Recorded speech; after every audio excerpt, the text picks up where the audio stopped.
आंचल में भर लिया, जाने क्या देखा मुझ में। ओम शांति। संगम युग पर सत बाप, सत शिक्षक, सतगुरु शिव बाबा हमें सत्य ज्ञान देकर सत्य बना देते हैं, झूठ से छुड़ा देते हैं, झूठी माया से, झूठी काया से, झूठे संसार से निवृत्त करा के हमारे भीतर सद्गुण भर देते हैं, हमें सतयुगी दुनिया के लायक बना देते हैं। इस सत्यता की पराकाष्ठा बहुत है और सत्यता जब सत्य स्थिति में स्थित होकर हम अपने मुख से बयां करते हैं, सत्य ज्ञान सुनाते हैं, तो आत्माओं को भी दिल तक फील होती है।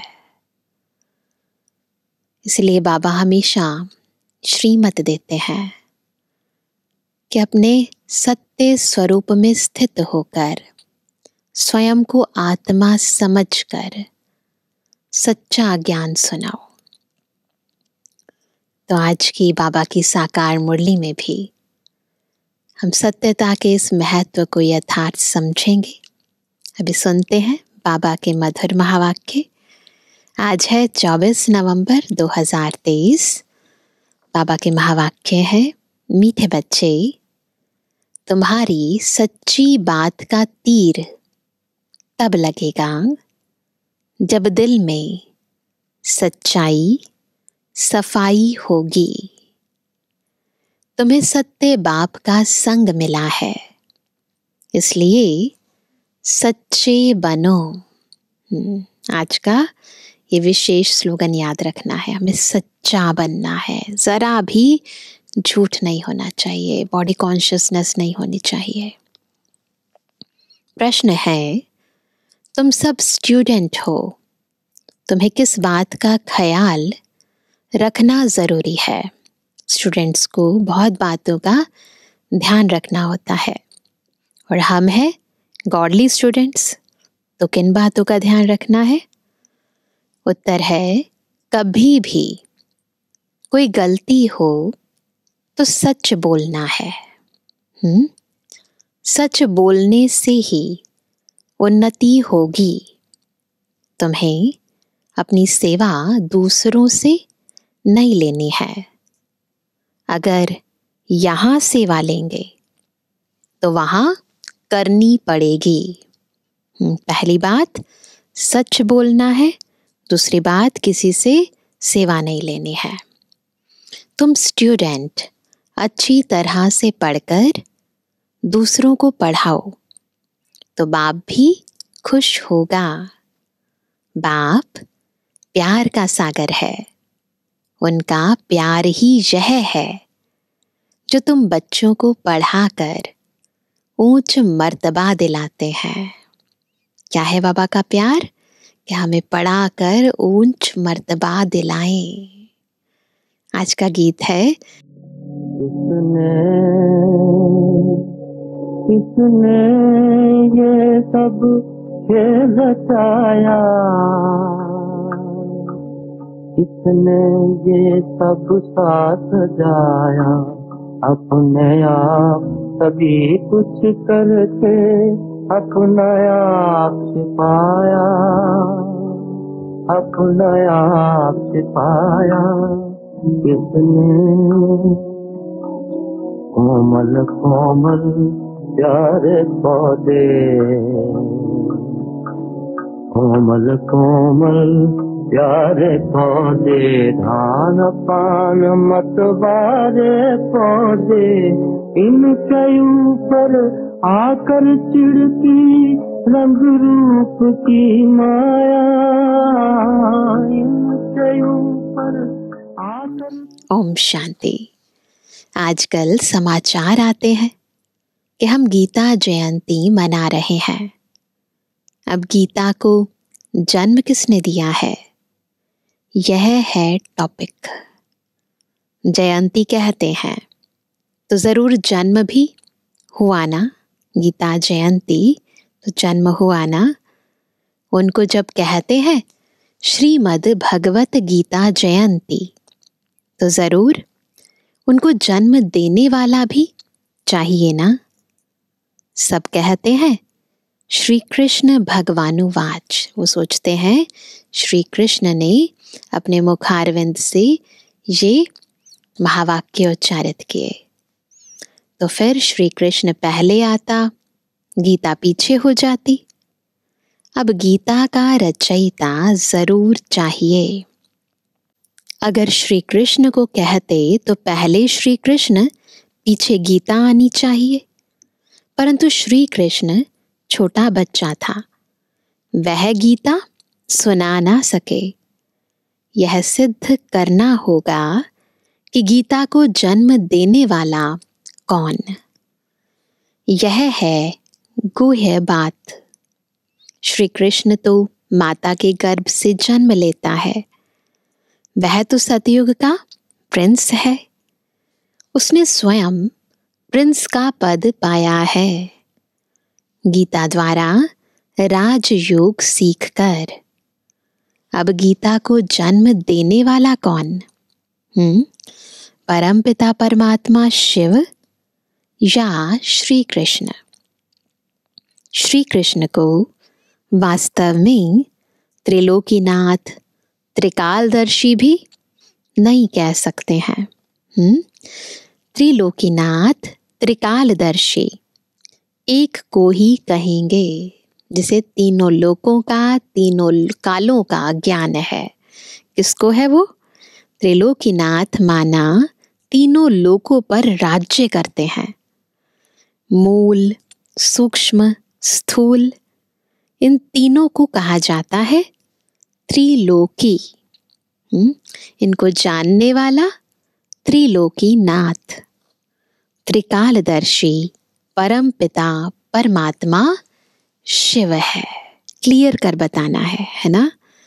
यह महिमा उनकी है, न कि श्री कृष्ण की। श्री कृष्ण की महिमा है। उनकी महिमा क्या है? 16 कला संपूर्ण, सर्वगुण संपन्न, संपूर्ण निर्विकारी, मर्यादा पुरुषोत्तम, अहिंसा परमो धर्म। उनकी भेंट करते हैं चंद्रमा से। पहले 16 कला, फिर 14, फिर धीरे धीरे कलाएं कमती होती जाती हैं। परमात्मा की भेंट चंद्रमा से नहीं करेंगे। उनका कर्तव्य ही अलग है। वह है गीता को जन्म देने वाला रचयिता, है ना। ये भगवानुवाच, भगवान कौन है क्लियर कर बताना है। श्री कृष्ण और शिव बाबा में क्या अंतर है ये भी समझाना है। महिमा श्री कृष्ण की कौन सी है और परमात्मा की कौन सी है वो भी समझाना है। तो बाबा बता रहे हैं कि वह है गीता को जन्म देने वाला रचयिता। गीता के ज्ञान व राजयोग से ही देवताएं क्रिएट होते हैं। मनुष्य को देवता बनाने के लिए बाप को आकर नॉलेज देनी पड़ती है। अब यह समझाने देने वाले बड़े ही होशियार ब्रह्मा कुमार, कुमारियां चाहिए। सभी एक जैसा समझा नहीं सकते। बच्चियां भी तो सब नंबरवार हैं। टॉपिक भी ऐसी रखी जाए कि श्रीमद् भगवत गीता को जन्म किसने दिया। इसके लिए कंट्रास्ट समझाना है। भगवान तो एक ही है, परम पिता परमात्मा शिव। उस ज्ञान सागर द्वारा ज्ञान सुनकर श्री कृष्ण ने यह पद पाया था। सहज राजयोग से यह पद कैसे पाया, कैसे पाया, यह समझानी देनी पड़े। ब्रह्मा द्वारा ही पहले बाप ब्राह्मण रचते हैं, सभी वेदों शास्त्रों का सार सुनाते हैं। ब्रह्मा के साथ ब्रह्मा मुख वंशावली भी चाहिए, सबको सुनाते हैं बाबा। ब्रह्मा को ही त्रिकालदर्शी पने का ज्ञान मिलता है। त्रिलोकी अर्थात तीनों लोकों का भी ज्ञान मिलता है। इस समय ये सब कुछ हो रहा है ना। और उन्होंने फिर श्री कृष्ण की महिमा में लिख दिया है, तीनों काल आदि मध्य अंत को मिलाकर कहा जाता है।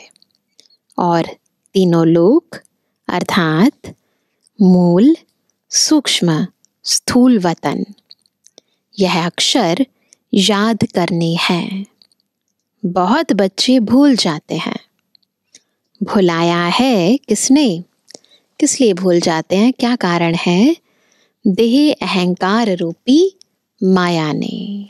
तो ये देह अहंकार आते ही ना आत्मा का ज्ञान, सृष्टि चक्र का ज्ञान, तीनों लोकों तीनों कालों का ज्ञान भूल जाता है। तो गीता का रचयिता परम पिता परमात्मा शिव है, न कि श्री कृष्ण। परमपिता परमात्मा ही त्रिकालदर्शी तथा त्रिलोकीनाथ है, ये पक्का कर ले। श्री कृष्ण में व लक्ष्मी नारायण में यह नॉलेज है ही नहीं।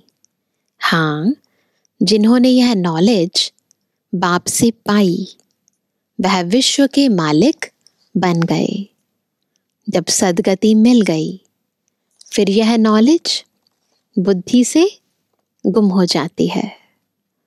सबका सद्गति दाता वह एक ही है, वह पुनर्जन्म लेने वाला नहीं है।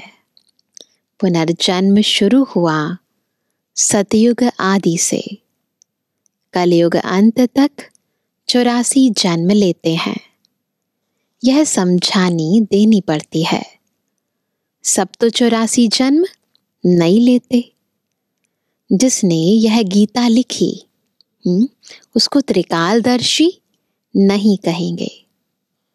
पहले ही लिखा कि श्री कृष्ण भगवानुवाच, तो इसीलिए पता ही नहीं है, ज्ञान ही नहीं है। यह एकदम रॉन्ग है। रॉन्ग भी होना ही है जरूर। ड्रामा है ना। जब सब शास्त्र रॉन्ग हों तभी बाप आकर राइट सुनाए। तो बिगड़े नहीं तो बिगड़ी को बनाने वाला कैसे आए और क्यों आए? तो इसलिए बाबा कहते हैं जब तक ये शास्त्र रॉन्ग नहीं हो जाते, बातें रॉन्ग नहीं हो जाती, तो फिर बाबा आकर राइट कैसे सुनाए? बरोबर ब्रह्मा द्वारा वेदों शास्त्रों का सच्चा सार सुनाते हैं, इसलिए उन्हें सत्य कहा जाता है। बाबा आकर सच्चा सार सुनाते हैं सभी वेदों शास्त्रों का, इसलिए उन्हें सत्य कहा जाता है। God is truth. अब तुम्हारा है सत्य के साथ संग, जो तुमको सत्य बनाते हैं, है ना। प्रजापिता ब्रह्मा और उनकी मुख वंशावली यह जगदम्बा सरस्वती। प्रजापिता ब्रह्मा के सभी बच्चे आपस में भाई बहन ठहरे। कहाँ भी मंदिरों में जाकर भाषण करना चाहिए। घूमने फिरने भी वहाँ बहुत आते हैं। एक को समझाया तो सत्संग लग जाएगा। बस कहीं पर भी किसी को थोड़ा समझाओ, उसे देखकर और आते रहेंगे। शमशान में भी जाना चाहिए, वहाँ मनुष्यों को वैराग्य होता है। परंतु बाबा कहते मेरे भक्तों को समझाने से वह फट से समझेंगे। बाबा आज सेवा की विभिन्न विधियां बता रहे हैं, युक्तियां बता रहे हैं। तो शिव बाबा के मंदिर, लक्ष्मी नारायण के मंदिर में जाना पड़े। लक्ष्मी नारायण को बाबा मम्मा नहीं कहते, है ना। शिव को बाबा कहते हैं, जरूर मम्मा भी होगी, है ना। वह है गुप्त, है ना। शिव बाबा की मम्मा कौन है? कौन है? ब्रह्मा बाबा, वो है गुप्त। शिव बाबा जो रचयिता है, उनको माता पिता कैसे कहते हैं? यह गुप्त बात कोई भी जान ना सके। लक्ष्मी नारायण को एक ही अपना बच्चा होगा, बाकी इनका नाम है प्रजापिता ब्रह्मा। ब्रह्मा बाबा है सारी प्रजा, सब बच्चों का पिता। बाकी लक्ष्मी नारायण को तो उनके ही बच्चा बच्ची माता पिता कहेंगे। विष्णु और शंकर को ऊंच नहीं रखते, ऊंच त्रिमूर्ति ब्रह्मा को रखते हैं। जैसे रचता शिव परमात्मा को कहते हैं, ऐसे ही ब्रह्मा को भी रचता कहा जाता है। वह तो अविनाशी है ही। रचताक्षर कहेंगे तो पूछेंगे कैसे रचा? रचता है तो कैसे रचा? वह तो रचता है ही, बाकी रचना होती है ब्रह्मा द्वारा ना। शिव बाबा तो रचता है, क्रिएटर है, बाकी क्रिएट करते हैं ब्रह्मा बाबा के द्वारा। अब ब्रह्मा द्वारा परमात्मा सब आत्माओं को सृष्टि के आदि मध्य अंत का नॉलेज देते हैं। कैसे क्रिएट करते हैं? ज्ञान देकर। वेद शास्त्र आदि सब हैं भक्ति मार्ग की सामग्री। उनसे कोई क्रिएशन नहीं क्रिएट होती, वो है भक्ति मार्ग की सामग्री। भक्ति मार्ग आधा कल्प चलता है। यह है ज्ञान कांड। भक्ति पूरी हुई, अब ज्ञान कांड। जब भक्ति मार्ग पूरा होता है, तब सब पतित तमो प्रधान बन जाते हैं। तब मैं बाप आता हूं। पहले सतो प्रधान से सतो रजो तमो में आते हैं। सृष्टि चक्र फिर आएंगे बुद्धि में। ऊपर से जो पवित्र आत्माएं आती हैं, परम धाम से जो पवित्र आत्माएं आती हैं, उन्होंने कोई ऐसा कर्म नहीं किया है जो उनको दुख भोगना पड़े। शुरू में कोई भी आत्मा ऊपर से आती है, चाहे वो सतयुग में आए या त्रेता द्वापर कलयुग में भी आए, तो भी शुरू में क्योंकि ऐसा कोई कर्म नहीं किया तो दुख नहीं भोगती है।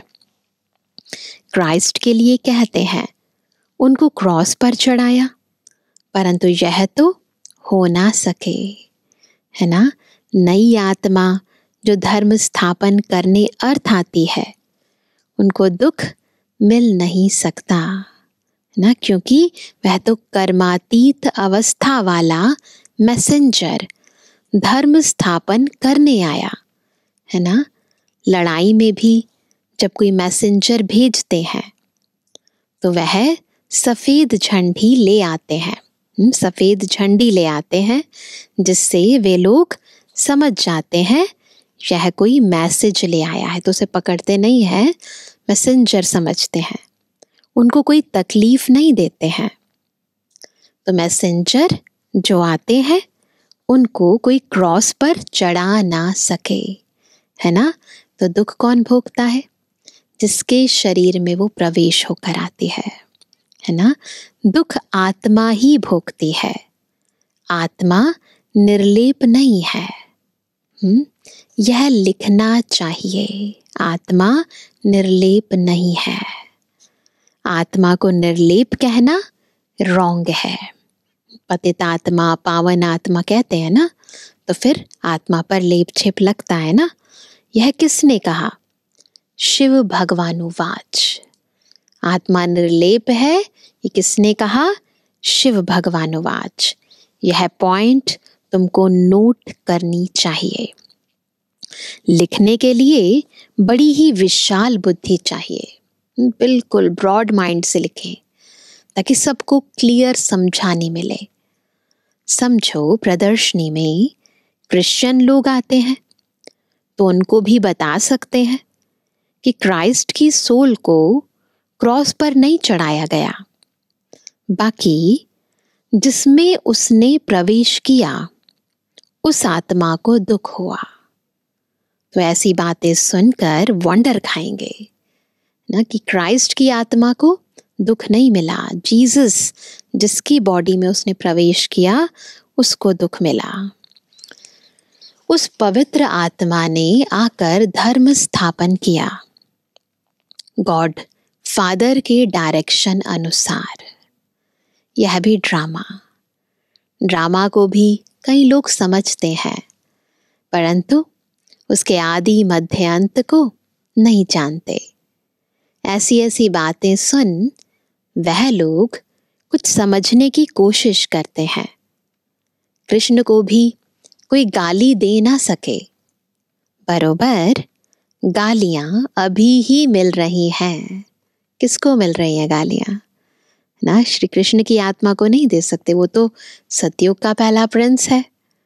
शिव बाबा को नहीं, किसको गाली मिल रही है? हाँ, इस साकार को।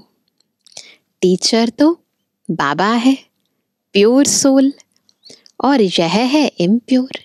ब्रह्मा बाबा की सोल इम्प्योर है। जो प्योर बन रहा है, जो समझ गए हैं, वह बित नहीं करेंगे। वो ऐसे कुछ बहस नहीं करेंगे इन बातों पर, नहीं तो समझेंगे कि यह तो सिखाया हुआ है। फिर वह बात कोई को जचती नहीं। अगर ऐसे रट कर सुना देते हैं तो बात किसी को जचती नहीं, तीर नहीं लगता। सच्चाई सफाई बहुत चाहिए ना, दिल की सच्चाई और फिर दिमाग की बुद्धि की सफाई बहुत चाहिए। जो खुद विकारी होगा वह औरों को कहे काम महाशत्रु है, तो तीर लग नहीं सकता। लग सकता है, पॉसिबल ही नहीं है। जैसे पंडित का मिसाल देते हैं ना, राम राम कहने से नदी व सागर पार कर जाएंगे। यह अभी की बात है ना, खुद पार हो नहीं सका। शिव बाबा कहते हैं मुझे याद करने से तुम इस विषय सागर से पार हो जाएंगे। कौन सा सागर? कोई स्थूल सागर की बात नहीं है, यह पंडित नहीं जानते। वैश्यालय से शिवालय में चले जाएंगे। बड़ी अच्छी रीति से श्रीमत पर चलना है। कहते हैं ना कि बाबा चाहे प्यार करो चाहे ठुकराओ, पर तेरा दर नहीं छोड़ेंगे। यहाँ तो सिर्फ समझानी दी जाती है, तो भी कई मुर्दे बन जाते हैं। बच्चों को तो लिखना पढ़ना पड़ता है।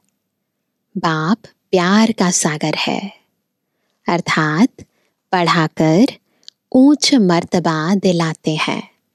यही प्यार है, और क्या प्यार है ना।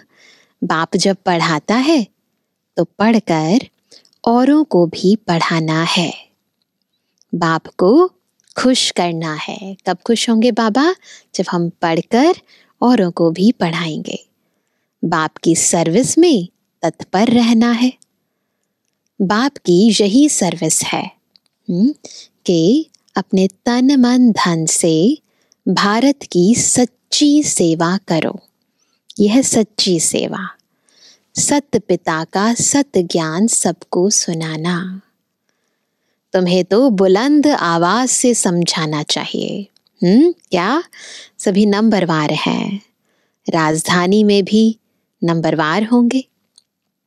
टीचर समझ जाते हैं कि यह दैवी राजधानी में क्या नंबर लेंगे ना, सेवा से समझ जाते हैं, सर्विस से समझ सकते हैं कौन कौन मुख्य बनेंगे।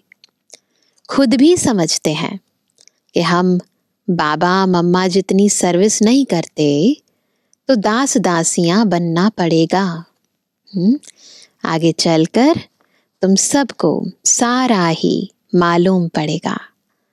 हम श्रीमत पर न चले, सब क्लियर हो जाएगा।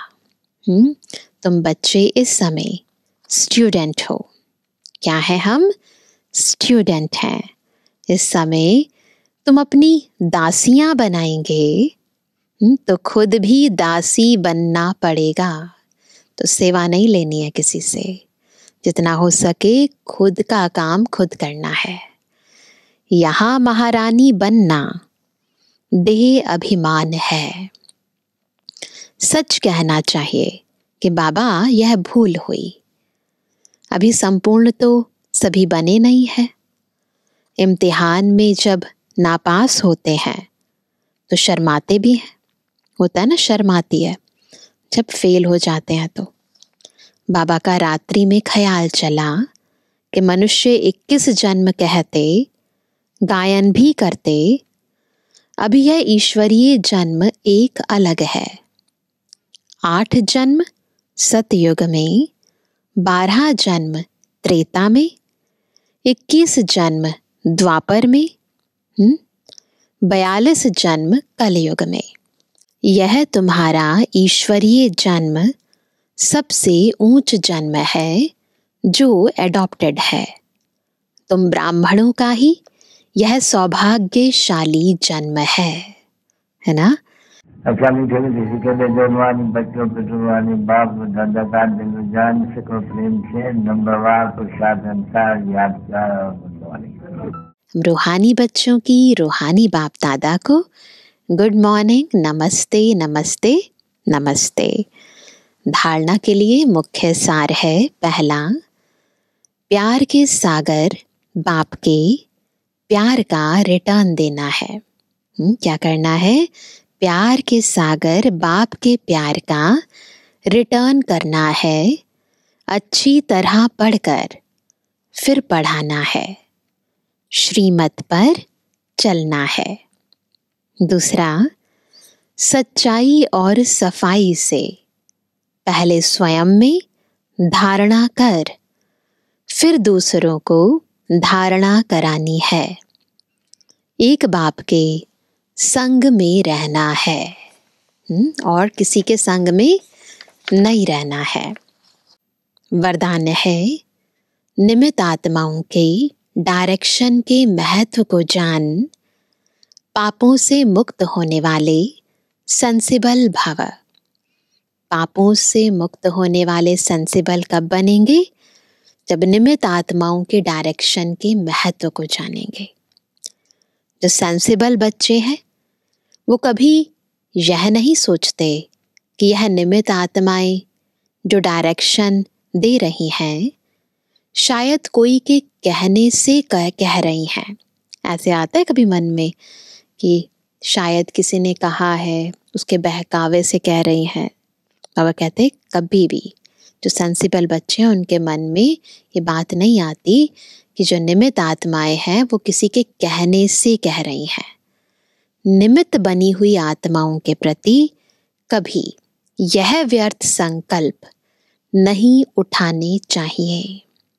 मानो कोई ऐसा फैसला भी दे देते हैं जो आपको ठीक नहीं लगता है, लेकिन आप उसमें जिम्मेवार नहीं हो। कुछ गलत अगर वो कोई ऐसा डायरेक्शन दे देते हैं जो आपको अच्छा नहीं लगता तो आप उसके जिम्मेवार नहीं हो। आपका पाप नहीं बनेगा, क्योंकि जिसने इन्हें निमित्त बनाया है वह बाप पाप को भी बदल लेगा। किसने निमित्त बनाया? बाबा ने। तो वो बाप पाप को भी बदल लेगा। यह गुप्त रहस्य, गुप्त मशीनरी है, इसलिए कभी भी डाउट नहीं करना है। स्लोगन है, ऑनेस्ट वह है जो प्रभु पसंद और विश्व पसंद है, आराम पसंद नहीं। ठीक? मातेश्वरी जी के मधुर महावाक्य। मनुष्य का 84 जन्म है, न कि 84 लाख योनियां। 84 जन्म है, न कि 84 लाख योनियां। अब यह तो हम कहते हैं कि प्रभु हम बच्चों को उस पार ले चलो, उस पार का मतलब क्या है? लोग समझते हैं उस पार का मतलब है जन्म मरण के चक्र में न आना, अर्थात मुक्त हो जाना। अब यह तो हुआ मनुष्यों का कहना, परंतु बाप कहते हैं, बच्चों सचमुच जहां सुख शांति है, दुख अशांति से दूर है, उसको कोई दुनिया नहीं कहते। जब मनुष्य सुख चाहते हैं तो वो भी इस जीवन में होना चाहिए। अब वो तो सतयुगी बैकुंठ देवताओं की दुनिया थी, जहां सर्वदा सुखी जीवन थी। उसी देवताओं को अमर कहते थे, क्योंकि आत्मा अपने आत्मिक स्वरूप में थी। अब अमर का भी कोई अर्थ नहीं है। ऐसे तो नहीं देवताओं की आयु इतनी बड़ी थी जो कभी मरते नहीं थे। अब यह कहना उन्हों का रॉन्ग है, क्योंकि ऐसे है नहीं। उनकी आयु कोई सतयुग त्रेता तक नहीं चलती है। परंतु देवी देवताओं के जन्म सतयुग त्रेता में बहुत हुए हैं।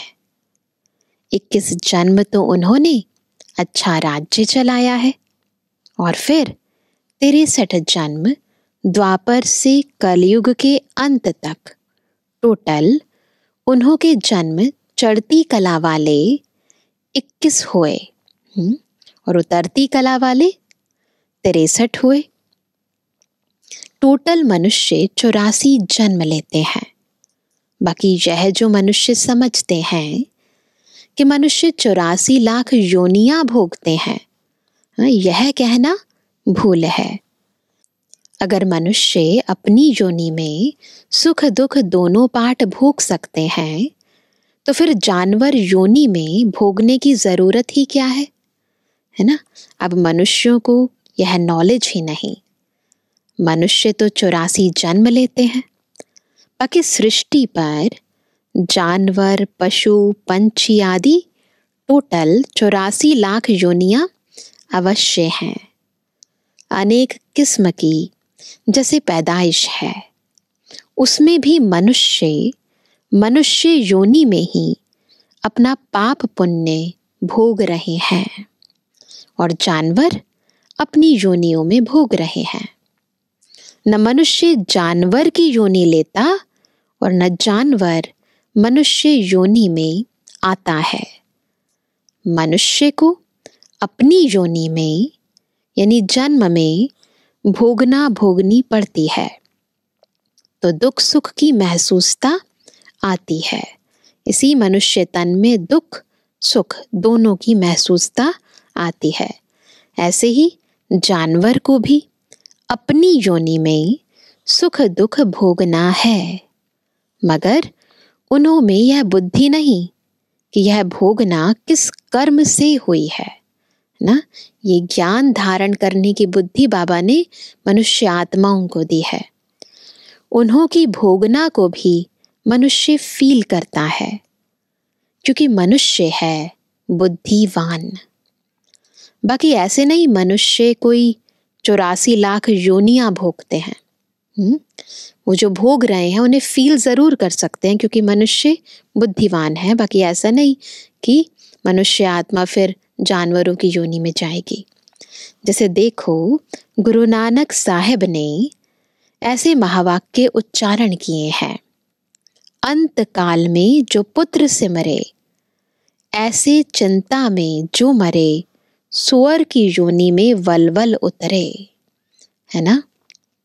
परंतु इस कहने का मतलब यह नहीं है कि मनुष्य कोई सूकर की योनि लेता है। ऐसा नहीं कि मनुष्य सुअर बन जाता है, परंतु सूकर का मतलब यह है कि मनुष्यों का कार्य भी ऐसा होता है जैसे जानवरों का कार्य होता है। वो दृष्टांत बता देते, एग्जाम्पल देते हैं। बाकी ऐसे नहीं कि मनुष्य कोई जानवर बनते हैं। अब यह तो मनुष्यों को डराने के लिए शिक्षा देते हैं। जैसे हिंदुओं में गरुड़ पुराण में ऐसे ऐसे बता देते हैं। तो अपने को इस संगम समय पर अपनी जीवन को पलटाए पाप आत्मा से पुण्य आत्मा बनना है। अच्छा, ओम शांति। तो आज सभी क्या होमवर्क करेंगे? आज बाबा ने बताया कि हम सत बाप के बच्चे सच्चे हैं, और जितना हम सत बाप के संग में रहेंगे उतना हमारे भीतर ये सत्यता का गुण और इमर्ज होता जाएगा। तो आज हम सारा दिन बार बार जब भी योग करेंगे या जब भी टाइम मिलेगा ये अभ्यास करेंगे कि ऊपर शिव बाबा ना, जिसे हम कहते हैं गॉड इज ट्रुथ, सत बाबा, उनकी सत्यता की किरणें मुझ आत्मा पर पड़ रही हैं। मेरे अंतर का झूठ देह अभिमान खत्म हो रहा है और मैं आत्मा अपने सत्य स्वरूप में पुनः इमर्ज हो गई हूँ। अपने सत्य स्वरूप को, वास्तविक अनादि स्वरूप को इमर्ज करेंगे और झूठे देह भान और देह अभिमान को सत्य शिव बाबा की किरणों में बिल्कुल खत्म कर देंगे। ऐसा अभ्यास हम बार बार करेंगे। अच्छा, ओम शांति।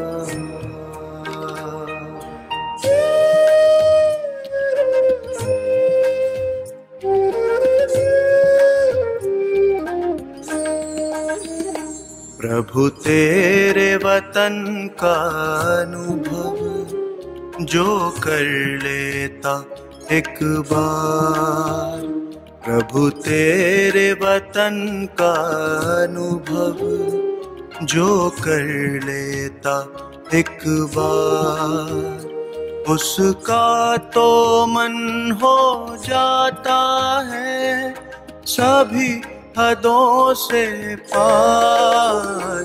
प्रभु तेरे वतन का अनुभव जो कर लेता एक बार, प्रभु तेरे वतन का अनुभव जो कर लेता एक बार।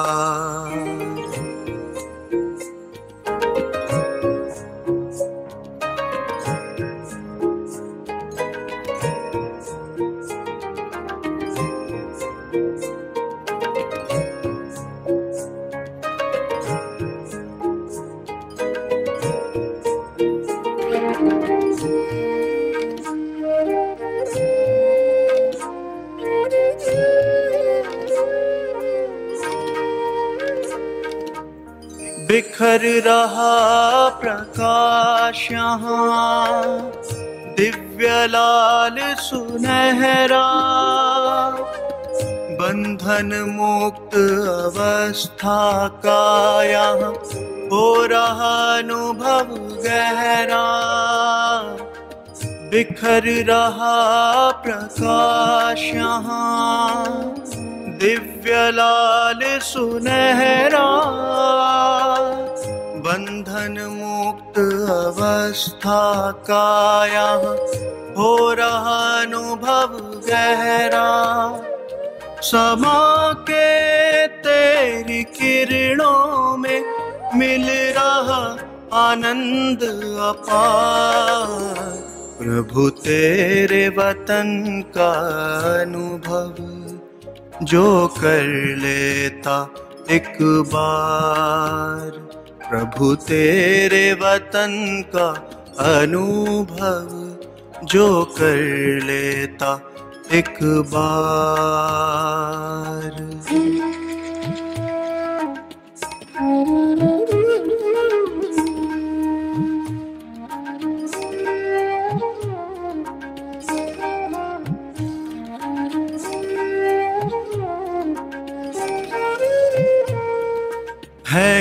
कितनी मनमोहक यहाँ तुमसे मिलन की बेला, अतीन्द्रिय सुख का सागर ये तेरा परलोक सुहेला। है कितनी मनमोहक यहाँ तुमसे मिलन की बेला, अतीन्द्रिय सुख का सागर ये तेरा परलोक सुहेला।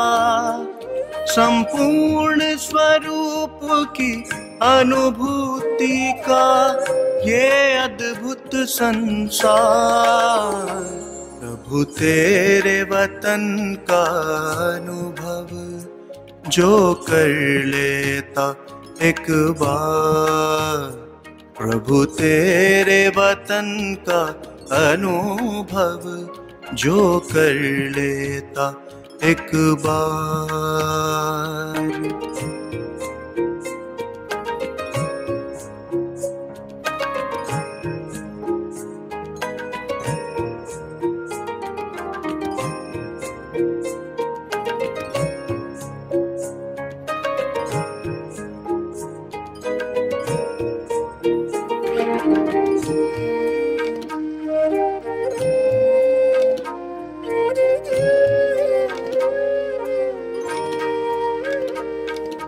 कितना भव्य और उज्ज्वल ये तेरा परम आकाश,